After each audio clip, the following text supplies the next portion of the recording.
Hola, ¿cómo están? Gracias por estar acá presencialmente y virtualmente, las personas que están conectadas desde el Zoom. Les comentamos que este evento de hoy, este conversatorio, lo vamos a estar grabando en este momento y luego lo vamos a subir a nuestras redes, el canal de YouTube y las otras redes de la Desarrollo Profesional Docente. Si no siguen esas redes, los invitamos a que comiencen a seguirlas. Tienen que buscarlo como DPD Uruguay, @DPD Uruguay, así lo encuentran en Twitter y en las otras redes sociales y también en YouTube. Bueno, hace un rato estuvimos con Carlos Magro hablando de los desafíos de la escuela y de leer para habitar el mundo, y vamos a seguir hablando de la lectura, pero ya no tanto como metáfora, sino como habilidad y como práctica social. Y tenemos el enorme honor que nos acompaña Gemma Yuk, no sé si lo pronuncié bien, parece que sí, me dicen otra compatriota que está aquí en el público presente, Eve Ayala. Y bueno, Gemma es catedrática de la Universidad de Valencia, experta en lectura, en análisis del discurso, en mediación lectora y en lectura digital, que es uno de los temas que vamos a hablar hoy. Gemma es doctora en filología, premio extraordinario de doctorado, es docente de grado en filología catalana y en diferentes másters. Tiene 5 sexenios de investigación y transferencia de investigación.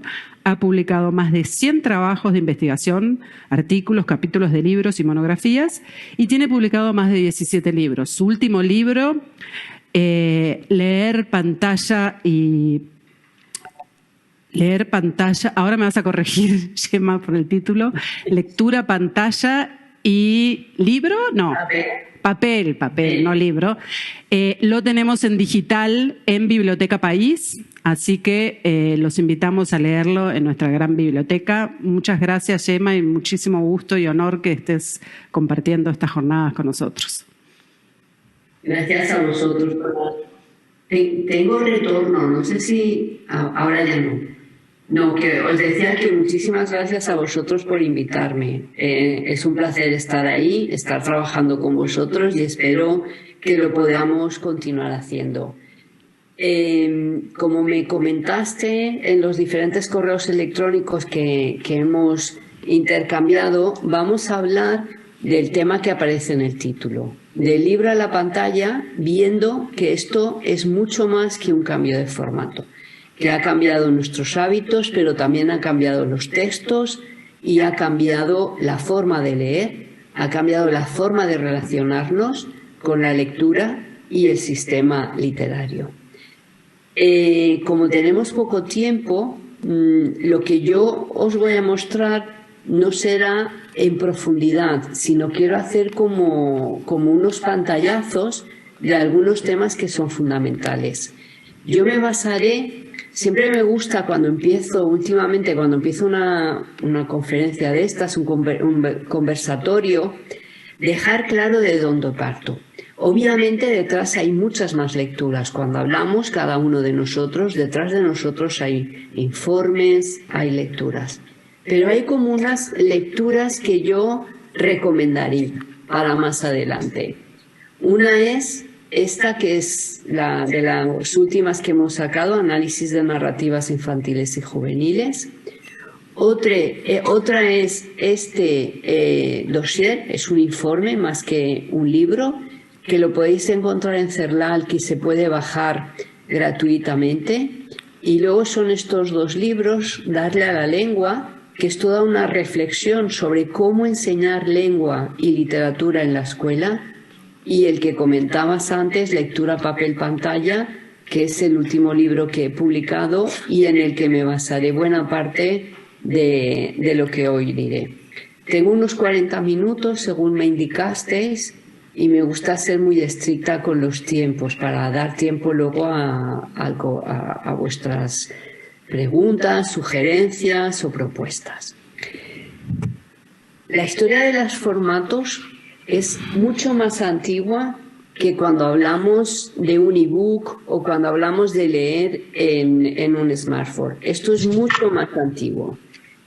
Hablar de formatos a mí me gusta recordar, sobre todo por la influencia que ha tenido en la escuela infantil y en la escuela primaria y en la manera de construir la actual literatura infantil, tenemos que hablar de lo que fue el paso del oral al escrito y del escrito al audiovisual.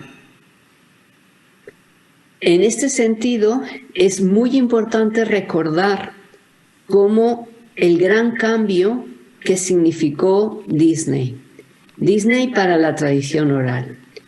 Los cambios más importantes fueron un cambio ideológico, como ahora veremos, un cambio en el uso de estructuras y de los mundos posibles, y un cambio que nos llevó en Europa hacia la homogeneización de los temas que se trataban en tradición oral, de la diversidad, de los personajes que se proponían o de las estructuras que se resultaban. Este cambio grande en Europa, desgraciadamente, pasó al resto de la humanidad. La conclusión es que hay un primer cambio que casi hemos olvidado y que es sumamente importante porque tiene mucho que ver con lo que leemos en la actualidad. Voy a poner ejemplos claros. En Europa, sobre todo, antes del siglo XVIII, había una gran diversidad de versiones de los cuentos que actualmente conocemos, algunos tradicionales. Diferentes versiones, géneros diferentes, iban destinados a todo tipo de público, no solo a los niños. Había un protagonismo compartido por hombres y mujeres y por clases sociales y unas propuestas ideológicas muy grandes. Hubo un primer filtro muy fuerte, un primer filtro que fue lo que llamamos la versión literaria canónica. Por ejemplo, Perrault o los hermanos Grimm. Ellos, aquella versión oral, que estaba en un formato oral, la pasaron a un formato escrito. Y en este formato escrito ya dejaron su huella de una manera muy fuerte. Pero el gran transformador de esta versión, y para peor, fue Walt Disney. Y su influencia es tan grande que las reescrituras actuales que nosotros podemos leer o que leemos a nuestros hijos o que vemos desde el audiovisual no provienen de las versiones orales, sino que provienen de Disney a través de Perrault. Voy a poner dos ejemplos que lo veremos más claro. La primera Caperucita, la Caperucita Roja que conocemos, es la historia de una violación. Esta historia de una violación se ha recogido en la actualidad en poquísimas versiones. Porque las versiones actuales, incluso aquellas versiones más modernas, más artísticas, más buenas, es la versión que hicieron los hermanos Grimm y donde se habla de una desobediencia. En la primera Caperucita, en esa Caperucita que vemos aquí y que se recoge con unas ilustraciones preciosas de Gustave Doré, en esta Caperucita el cuento acaba en la última imagen que tenéis aquí, cuando la niña es devorada por el lobo. Es una metáfora de lo que en realidad está diciendo el texto de la moralidad. Lo que está diciendo es atención a esas jovencitas que se fían de esos corderos, de esos lobos con piel de cordero. Lo que está diciendo, atención, porque hay hombres que van a violarte. Y ese era el mensaje de aquel momento. En las últimas versiones escritas de los hermanos Grimm, encuentran que este cuento, con un final no feliz, no resuelto con el conflicto, no es el adecuado, y lo que hacen es unir la versión de la Caperucita con la versión de los 7 cabritos, que es la que conocemos en la actualidad. Hay una desobediencia al principio, la madre dice, no vayas por el bosque, vete por el otro camino. Caperucita desobedece, Caperucita tiene el castigo, es devorada por el lobo, pero luego viene el hombre blanco, mayor, el leñador, que la rescata y hay un final feliz. Por tanto, esta es la versión que el formato papel nos ha dejado. En el caso de la Cenicienta, el caso es similar. En las versiones orales no hay un zapato de cristal. En las versiones orales no hay una prohibición de ir al baile. Ella, si quiere, va, porque no su madrastra no se preocupaba de ella. No hay una hada madrina, no hay nada de todo esto. En las versiones orales, Cenicienta es una mujer absolutamente independiente.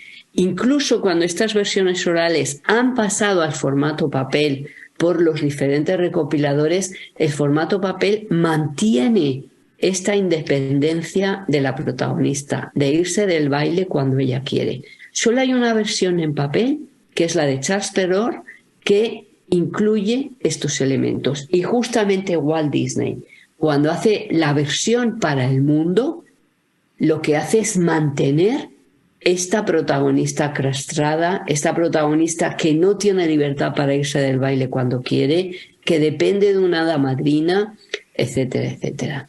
Las versiones actuales que se han realizado en diferentes formatos e incluso aquellas versiones como Lady Di que la han comparado con la Cenicienta, no mantienen aquella Cenicienta del formato oral, sino que mantienen la Cenicienta del formato audiovisual.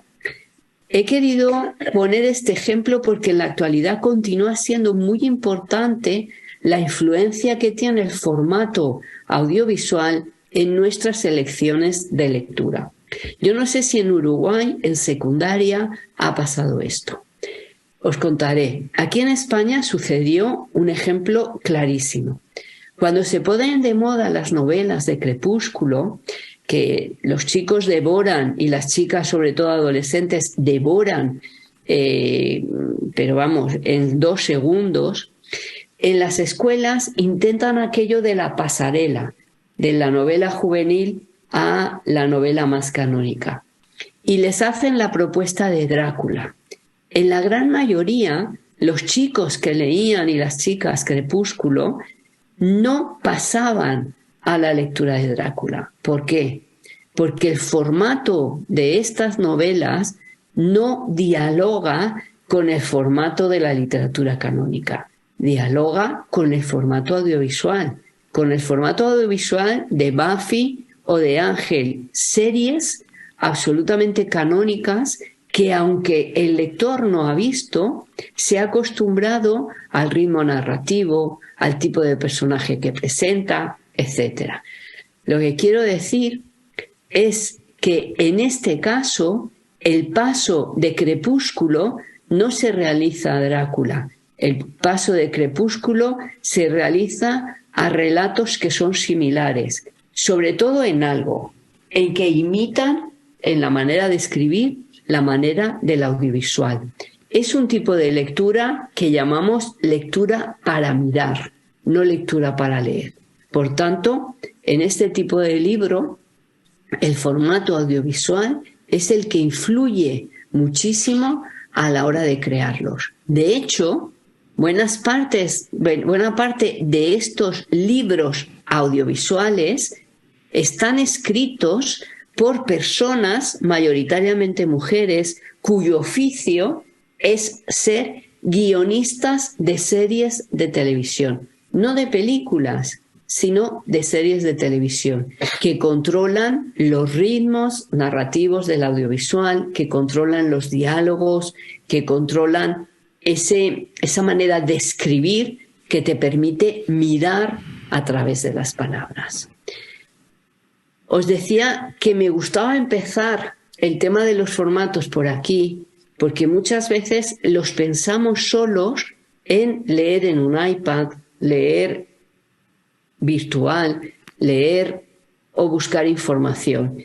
Y esto, como decíamos en el título, es más complejo, viene más de lejos y tiene más que ver con los cambios que hemos producido. A continuación, hablaré de los formatos de lectura actual y luego finalizaré con los formatos de promoción de la lectura actual. Cuando hablamos de formatos de lectura actual, hablamos, por una parte, de lectura entendida como contenido y como un contenido que podemos consumir en forma de PDF, en forma ebook, en forma virtual, pero Instagram, WhatsApp, etcétera, es leer. En el sentido que lo entendemos desde la escuela, no. Aunque eso no significa que utilicemos Instagram, WhatsApp o estas aplicaciones o formatos para hacer actividades de lectura. Pero cuando hagamos lectura, la complejidad de leer en los formatos actuales, estamos hablando principalmente de estos 4 formatos que tenemos al principio. El libro en papel, un PDF que básicamente es muy similar al libro en papel, un ebook que puede tener más complejidad en el sentido que nos permite hacer búsquedas dentro del ebook, que nos permite, por ejemplo, tener enlaces para ir fuera, que nos permite... no sé, si habéis leído un ebook, sabéis la cantidad de cosas que hoy en día nos permite el ebook. Buscar en un diccionario sin necesidad de salir del ebook, subrayar, poner comentarios que luego podemos recuperar. Es decir, cantidad de acciones en un ebook líquido, que se suele decir líquido, que básicamente son las mismas que podemos hacer en libro papel o mejores. Yo no sé si os ha pasado, aquellos que estáis habituados con la manera de leer el ebook, a mí me ocurre que a veces cuando me pongo a leer en papel un estudio, me pongo nerviosa porque no puedo buscar o hacer cruces cuando hago búsquedas de palabras. Por ejemplo, cuando hay un término que ha salido anteriormente, en el ebook me resulta muy fácil ir al término anterior para poder relacionar el contenido. O si quiero ver el libro del que está o el artículo que cita, me envía inmediatamente al final a la bibliografía o hay un enlace ahí mismo que me permite ir al libro. Y luego tenemos el formato virtual, que sería leer textos complejos de los que leemos en Internet. Y que estos textos sí que presentan una complejidad muy grande y que es lo que se nos está pidiendo que trabajemos en la escuela y fuera de la escuela, porque solo en la escuela no podemos. Os he traído un ejemplo a ver si funciona. ¿Me decís, por favor, si se ve el vídeo bien?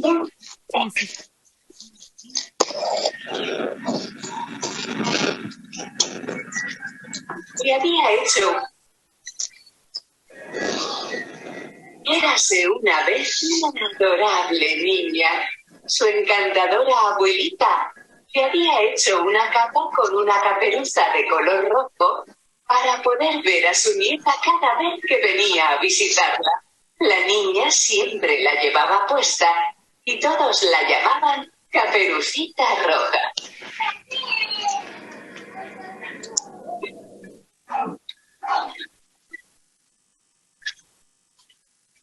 Ayudemos a Caperucita Roja a ordenar su habitación. Pon la ropa en la cesta de la colada.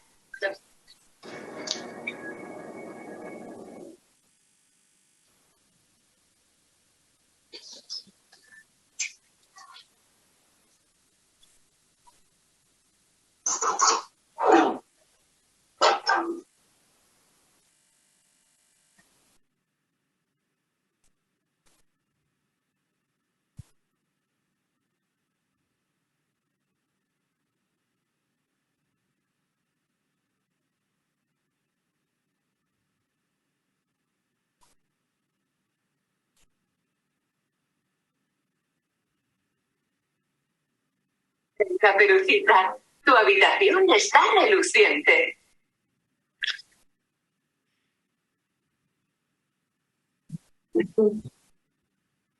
Vale. Aquí era donde quería que vierais. Si yo pregunto, ¿la niña está leyendo? La niña está jugando, básicamente. Cuando llega el momento de cambiar de pantalla y escuchar el cuento, como sabe que inmediatamente está el juego, ella pasa inmediatamente a la pantalla siguiente donde tiene el juego, porque lo que le interesa no es la lectura. lo que le interesa es el juego.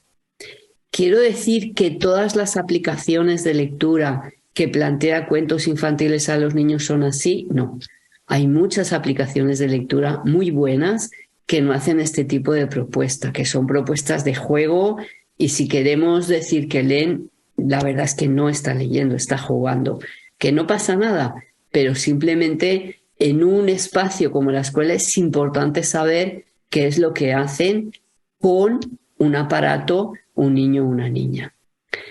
Hay otros ejemplos que a mí me encantan.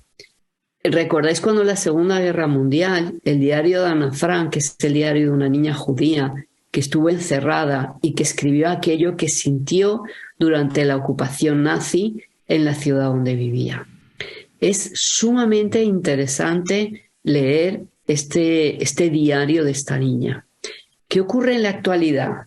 A mí me gustó mucho el testimonio de otra niña, en este caso una niña palestina, Farah Baker, que durante los bombardeos sobre Gaza de los israelitas escribió su diario, pero obviamente como una niña del siglo XXI, y lo hizo a través de su cuenta de Twitter.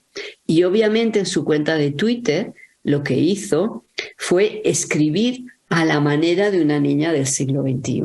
Y su diario estaba formado por fotografías, por audios, por vídeos y por texto. Y obviamente todo tenía su etiqueta con la que se comunicaba por el mundo. Si el siglo XX nos ofrece un diario escrito de las vivencias de una niña judía durante la época nazi, el siglo XXI nos ofrece un diario audiovisual a través de una cuenta de una red social como era Twitter, y en este caso de una niña palestina. Es muy importante cuando nos enfrentamos a los formatos tener en cuenta que una cosa es nuestra percepción y otra cosa son los datos o lo que la investigación nos ofrece. En este caso de juego, una persona que no está acostumbrada, en este caso cuando hemos visto la niña jugando, una persona que no está acostumbrada a analizar este tipo de aplicaciones puede tener la percepción que la niña lee. En este caso, una persona que puede tener problemas, rechazo o poco conocimiento de lo que es y que no diferencia lo que es los haters de Twitter de las buenas cuentas administradas por personas inteligentes y que nos dan contenido de Twitter, puede pensar que esto no es nada cuando muchos nos informamos no de la guerra Palestina-Israel, sino de la percepción de las vivencias de una niña. Pero la percepción de alguien que le gusta Twitter o de alguien que no le gusta Twitter es una simple percepción. Y voy a poner un ejemplo muy interesante. Mirad, la investigación a veces no le interesa a mucha gente. Los datos que nosotros ponemos encima de la mesa no le interesa, porque a veces el mapa que dibujan estos datos va en contra de lo que nosotros pensamos. Aquí en este recuadro os he puesto una de las frases, uno de los titulares que se publicó en un periódico en España cuando hace 2 años la isla de La Palma, en Gran Canaria, prácticamente desapareció porque el volcán de la isla de La Palma erupcionó y su lava destruyó prácticamente toda la isla. Hacía como 10 años que los estudiosos estaban diciéndolo, que iba a pasar eso, pero nadie les hizo caso hasta que llegó. Sabéis que lo mismo pasó con el COVID. Ya había muchos estudios que decían que era muy posible que eso ocurriera.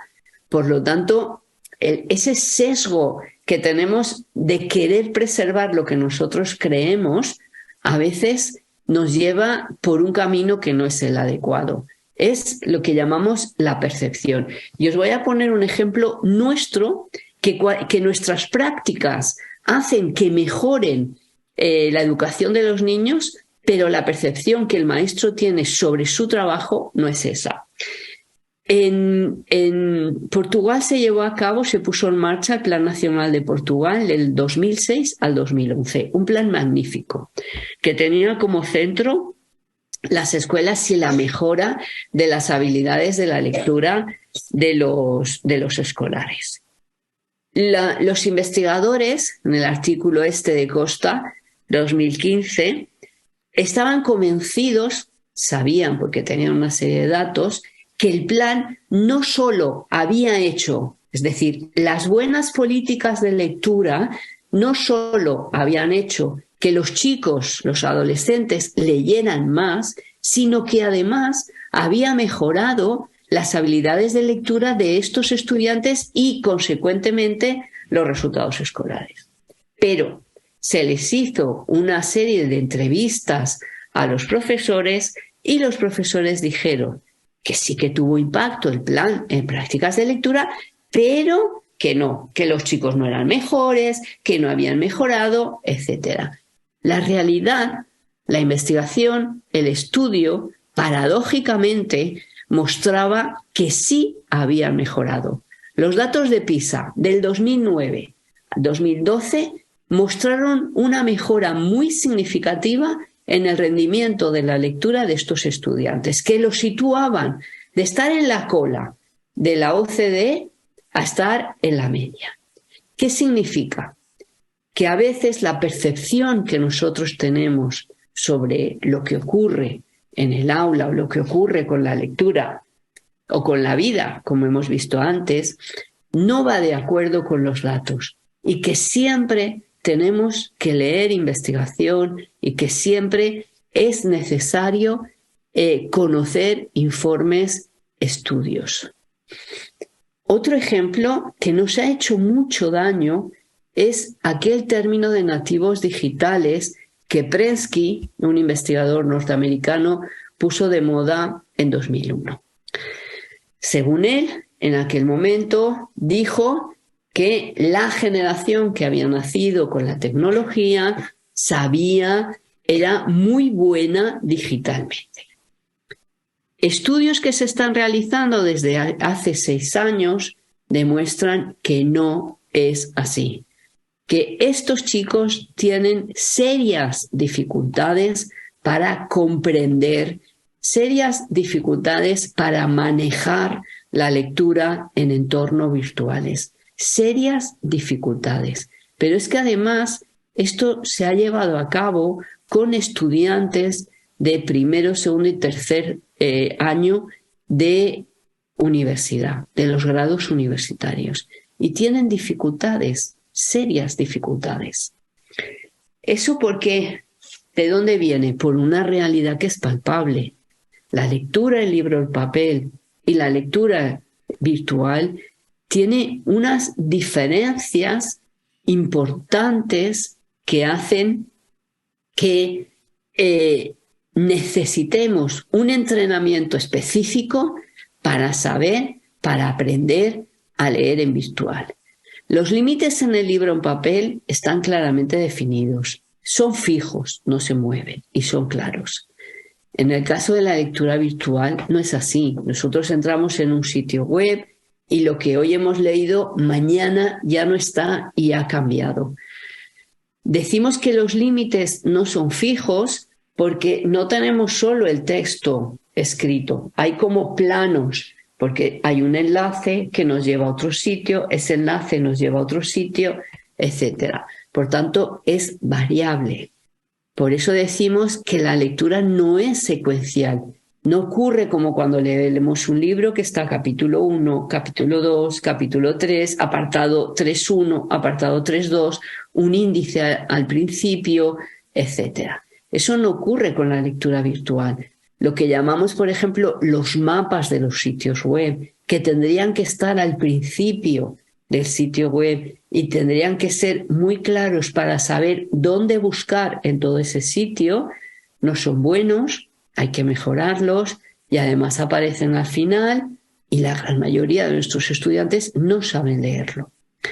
¿Eso qué significa?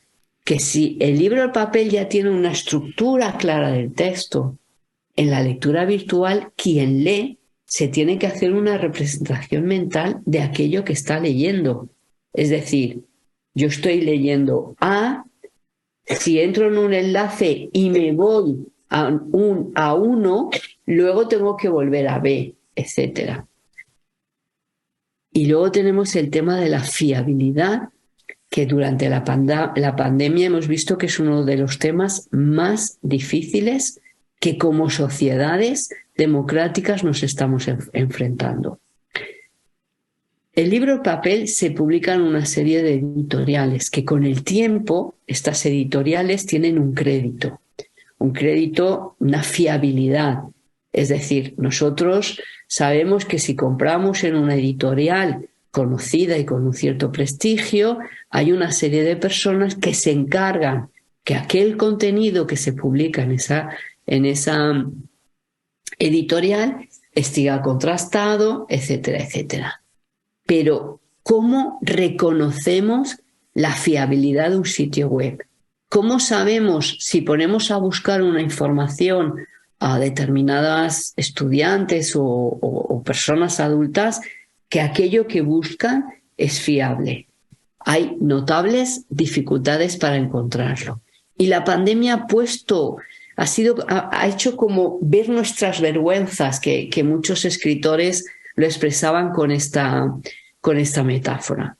¿Por qué? Porque hemos visto gente que se creía cosas que es que no, como que el virus venía del planeta Marte, el virus COVID, como que las vacunas nos metían no sé qué cosas en el cerebro, etc. Y todo eso lo leían a partir de sitios que no reconocían como no fiables. Por tanto, todo esto hay que educarlo. Las pruebas PISA, cuya metodología nos enseña por dónde tenemos que ir trabajando, porque es importante recordar que PISA no mide, lo que está midiendo es si las personas que han acabado su enseñanza obligatoria tienen una competencia lectora suficiente para poder ser un ciudadano de primera. Eso es lo que mide PISA. ¿Y qué es lo que se necesita? Obviamente saber localizar información y saber comprenderla. Pero en el siglo XXI que nos ha tocado vivir, con la cantidad de fake news que hay, lo que es más importante es valorar la calidad y la credibilidad de esa información. O, por ejemplo, cuando hay un conflicto entre los datos de dos fuentes, saber detectar el conflicto y saber reflexionar y evaluar sobre de dónde proviene el conflicto y cuál de esta información es válida y no lo es. Esto, por muy nativo digital que seas, no viene caído de ningún lado. Esto o lo enseñamos o aprendemos a hacerlo o es imposible tener estas competencias. Solo jugando con el móvil o solo jugando a videojuegos. Es absolutamente imposible. Y como quiero ajustarme al tiempo que me ha sido asignado, pasamos a la tercera parte, donde hablamos de formatos ya no de lectura, sino formatos virtuales de promoción de la lectura. Como sabéis, ha habido como un fenómeno entre los adolescentes, preadolescentes, adolescentes y jóvenes que ha cambiado el ecosistema de la lectura. Y que ha cambiado porque lo que ha hecho el mundo virtual, las redes sociales, canales como YouTube, como TikTok, como Instagram, ha hecho que los autores puedan relacionarse directamente con los lectores. Esto hace que les guste la proximidad de las herramientas virtuales y además que valoren, sigan y sean fieles a estos autores.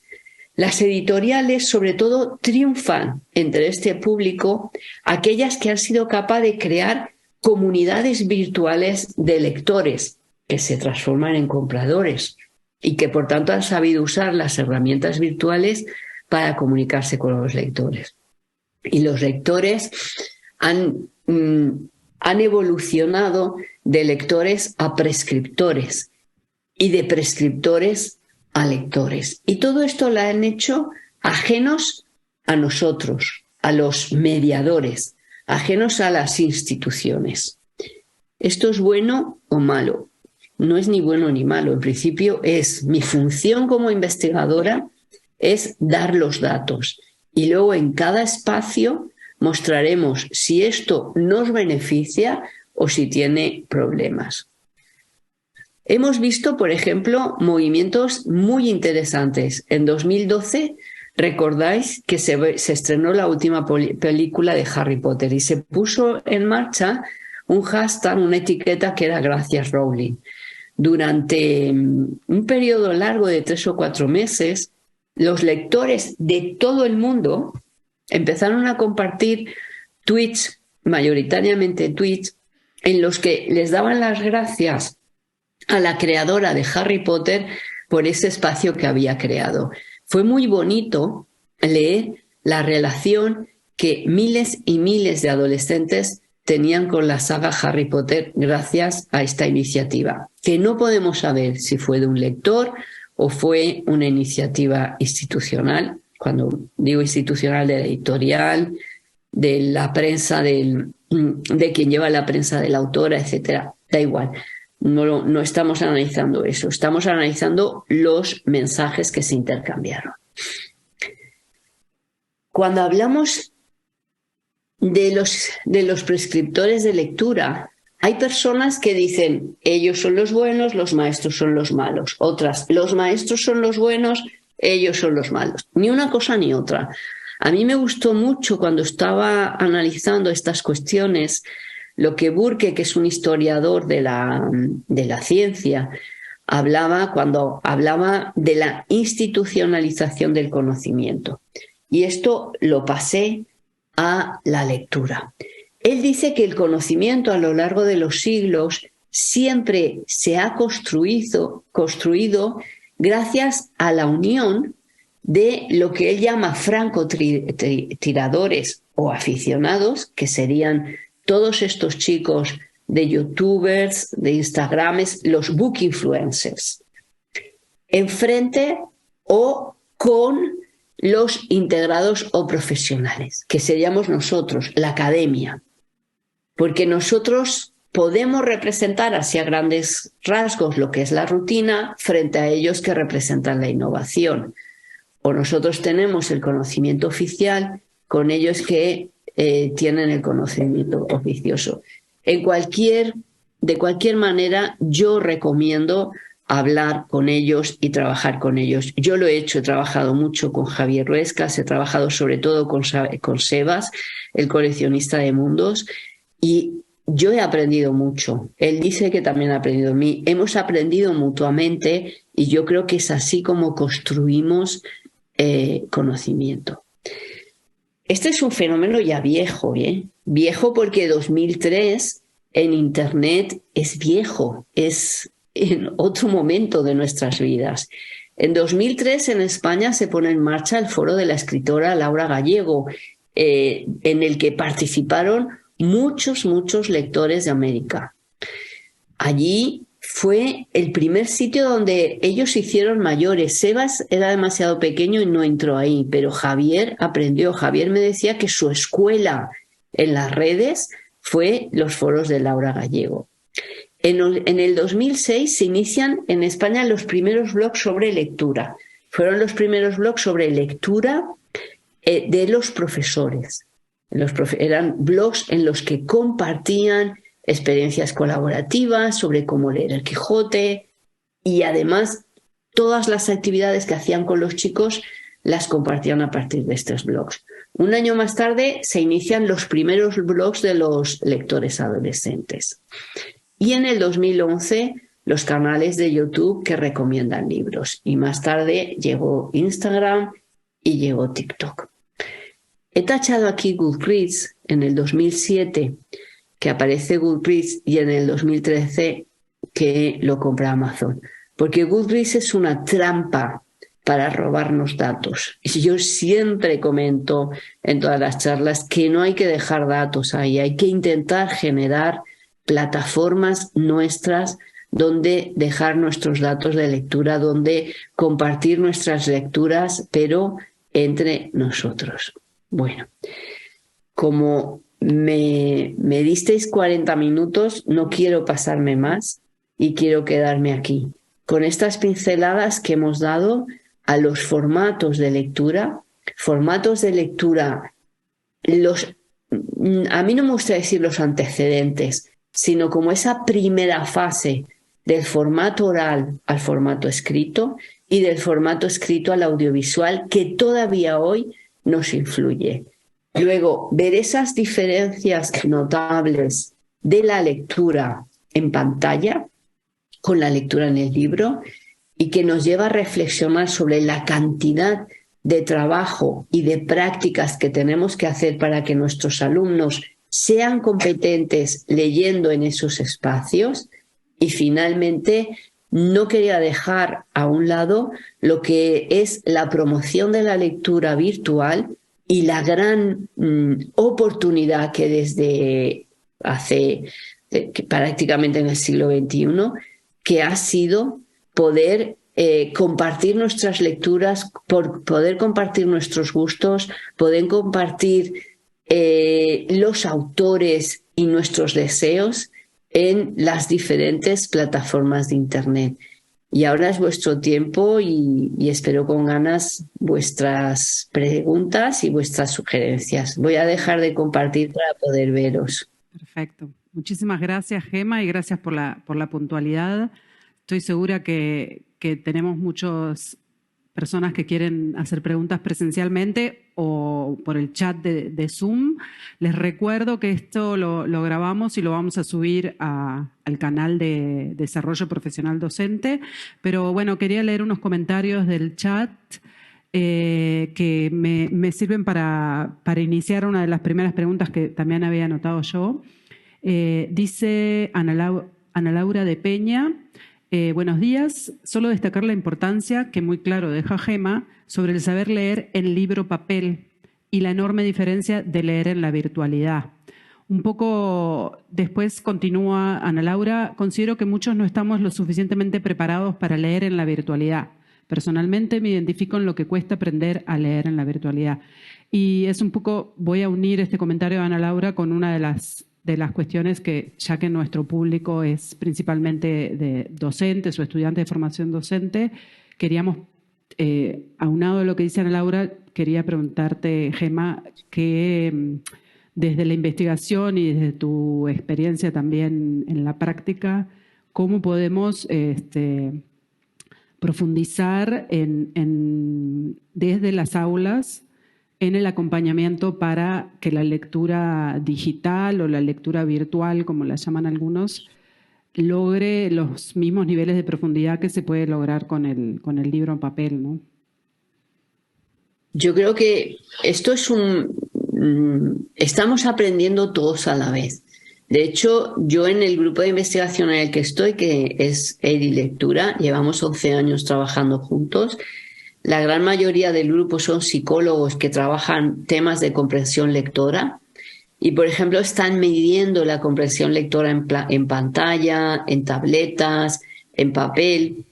Y resultados de este estudio que os he puesto de CERLAC y que en mi libro también menciono y resumo, dicen que estamos viendo, paradójicamente, que los estudiantes universitarios tienen una mayor comprensión lectora de textos expositivos largos y cuando además lo tienen que hacer en un periodo de tiempo concreto, tienen mejor comprensión lectora en papel que en pantalla. Esto nos llamó poderosamente la atención hace 4 años cuando empezaron a salir estos datos y fue a raíz de un metaestudio de un compañero nuestro, es decir, que reunió los principales estudios publicados en las mejores revistas mundiales donde se recogían datos y a partir de ahí se han hecho otras investigaciones en diferentes universidades y el resultado es esto. Digo que nos dejó porque pensábamos que no había notables diferencias entre leer en papel y leer en pantalla, pero sí que las hay. Y tienen una mejor comprensión lectora en papel. Atención porque estoy diciendo textos expositivos.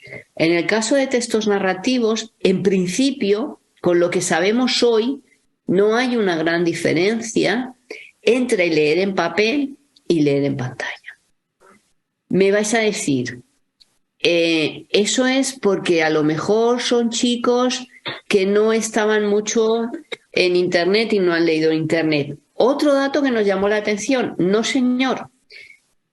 A medida que eran más mayores y que pasaba el tiempo, es decir, que estos estudiantes universitarios estaban más tiempo leyendo en pantalla, su comprensión lectora en papel era mayor que en pantalla. Os vais a reír, pero desde ese día nosotros vamos con una libreta a las reuniones y tomamos apuntes en la libreta, cuando antes íbamos todos con el ordenador, con tabletas, en el móvil, tomando, o cuando queremos leer un texto complejo, lo pasamos a papel y ahí tomamos notas, ¿de acuerdo? ¿Eso será igual de aquí a 10 años? Es que no lo sabemos, es que uno de los problemas es que la investigación sobre lectura y lectura en pantalla es muy, muy joven. Y de momento sí que sabemos cosas. Otra de las cosas que sabemos que sí que es muy importante, eso del multitasking, es mentira.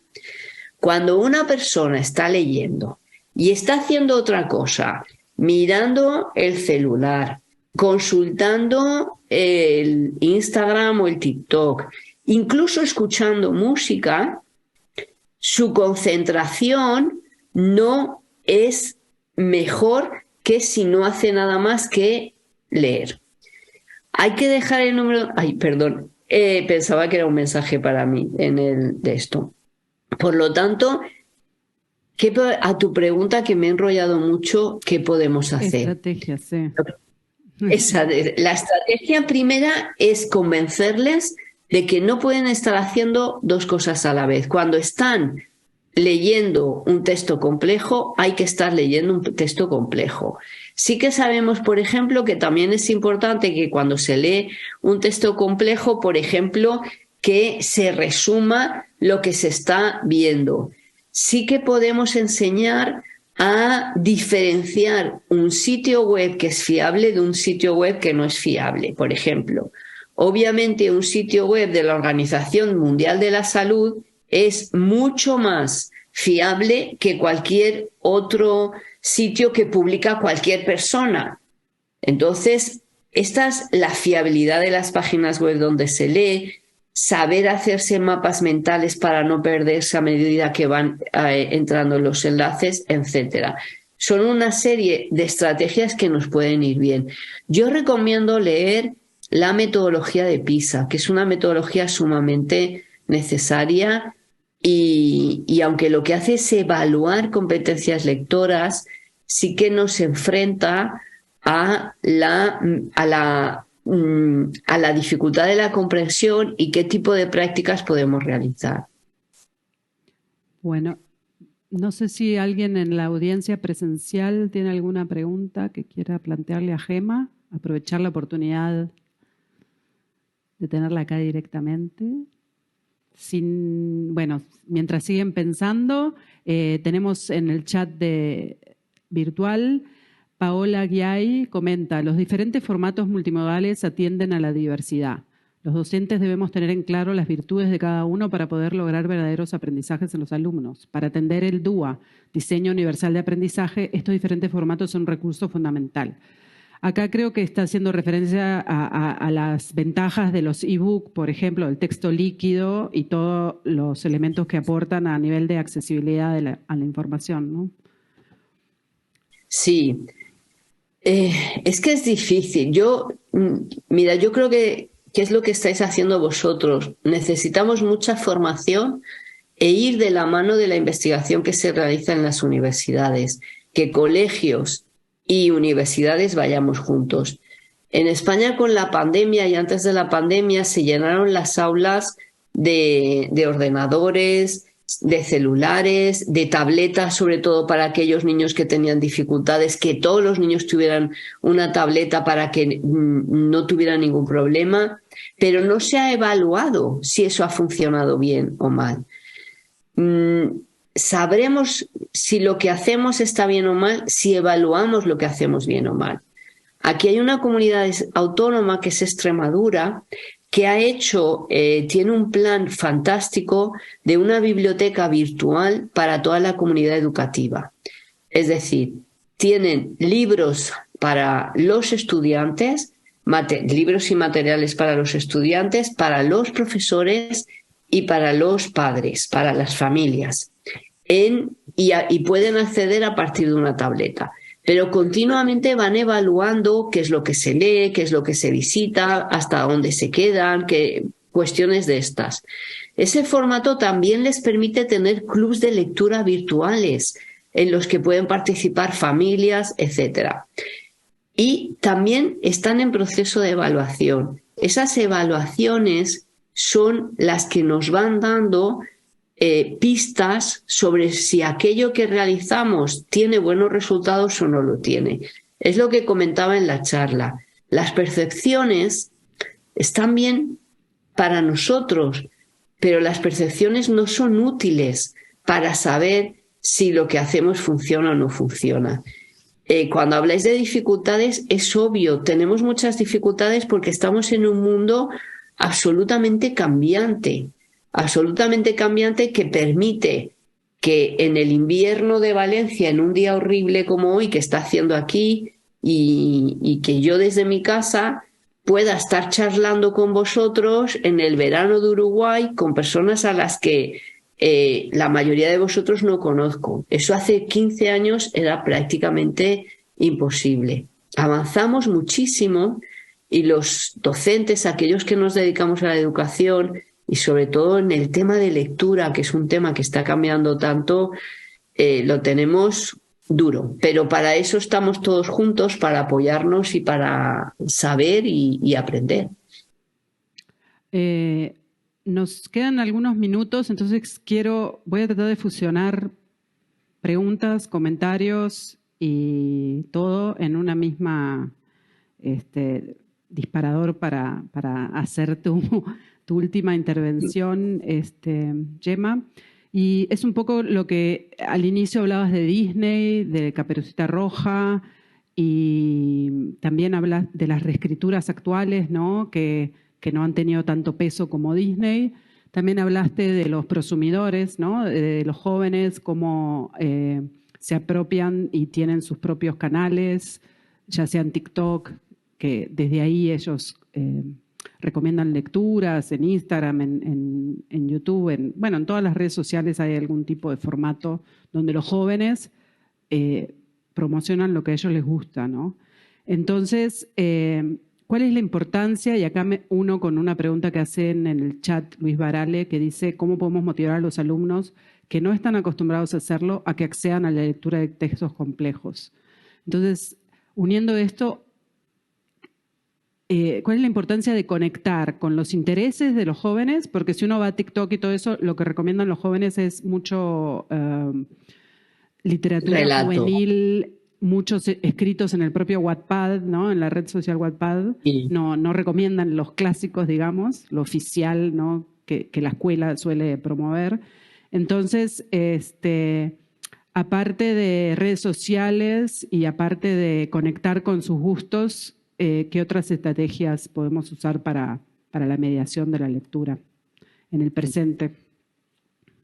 Yo creo que la realidad nos ha demostrado que intentar ser ellos no sirve para nada, porque inmediatamente se dan cuenta que nosotros no somos ellos, ni tenemos sus intereses, ni nos importa lo mismo, y las lecturas que ellos consumen en su vida privada no son las que la escuela requiere. Yo creo que la manera de hacerlo es buscar prácticas Modelos de buenas prácticas. Yo recomiendo algunos modelos de buenas prácticas que han habido, que os recomiendo de España porque son las que he analizado y hemos analizado y han visto que funcionan y muy bien. Son los que se llaman prácticas colaborativas.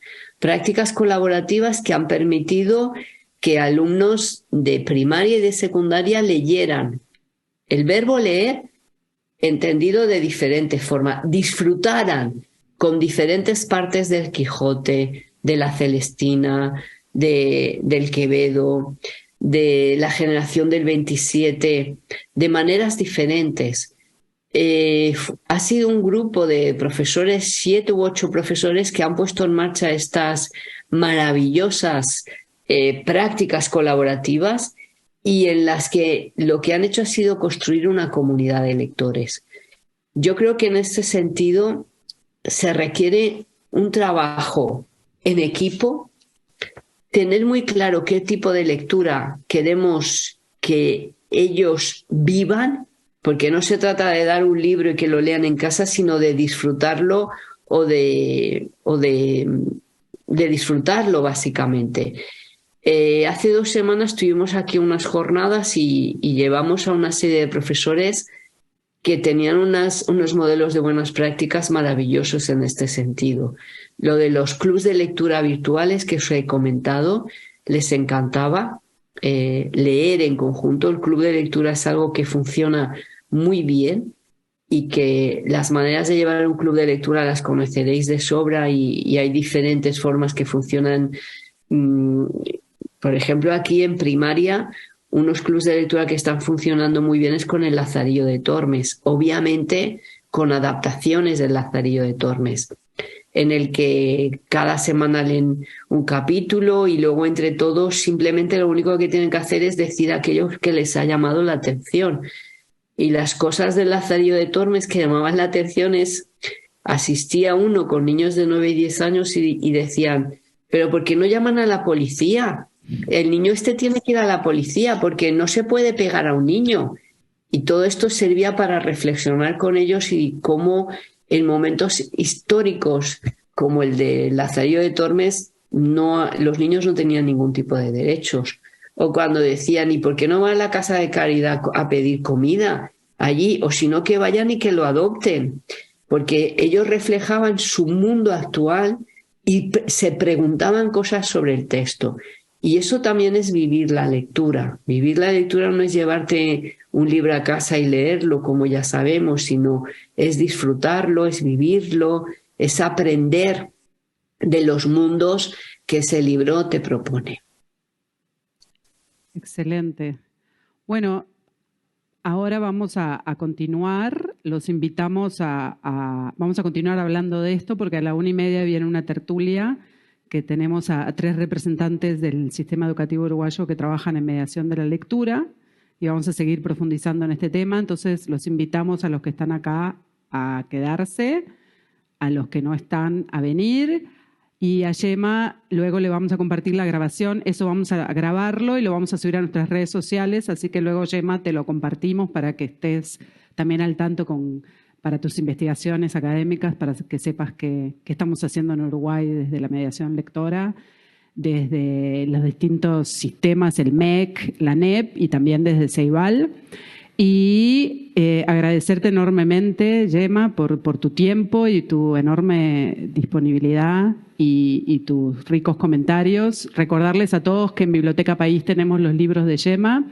En Biblioteca País también tenemos un sinfín de acervos de audiolibros, cómics y literatura juvenil y literatura infantil para que puedan ustedes mediar la lectura en sus aulas o en sus casas, hogares o en sus distintos lugares de trabajo.